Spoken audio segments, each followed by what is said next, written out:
আসসালামু আলাইকুম, কেমন আছেন সবাই?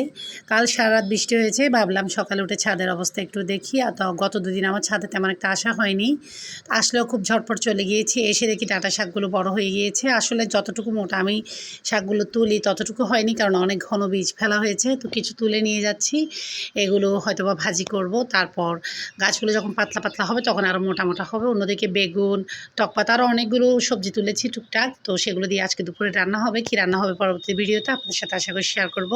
আমার চ্যানেলে কিন্তু ফুল ভিডিও দেওয়া আছে, আপনারা চাইলে ফুল ভিডিও দেখে আসতে পারেন। পুরো ছাদে পানি জমে আছে, ছাদটাও একটু পরিষ্কার করব। ছাদে আসলে না কাজের শেষ হয় না, অনেক কিছু করার থাকে, আসলে তখন দেখা যায়। তো অন্যদিকে ফ্রোজেন করা পরোটা এখন ভেজে নিব, আর গরুর মাংস বের করা আছে, একটা ডিমও ফ্রাই করব।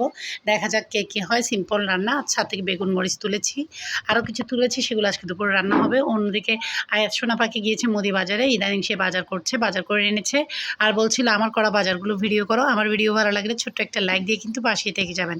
তো আয়াতের করা বাজারগুলো আপনাদের সাথে শেয়ার করছি। আমার ছোট ছেলেটা হাঁটে হাঁটে পা পা করে কিন্তু বড় হয়ে গিয়েছে, তবে ঘরের লাডলা ছোটোগুলো কিন্তু কখনো বড় হতে চায় না, ওরা বাবুই থেকে যায়। তো আজকের জন্য এতটুকু, সবাই ভালো থাকবেন, আল্লাহ হাফেজ।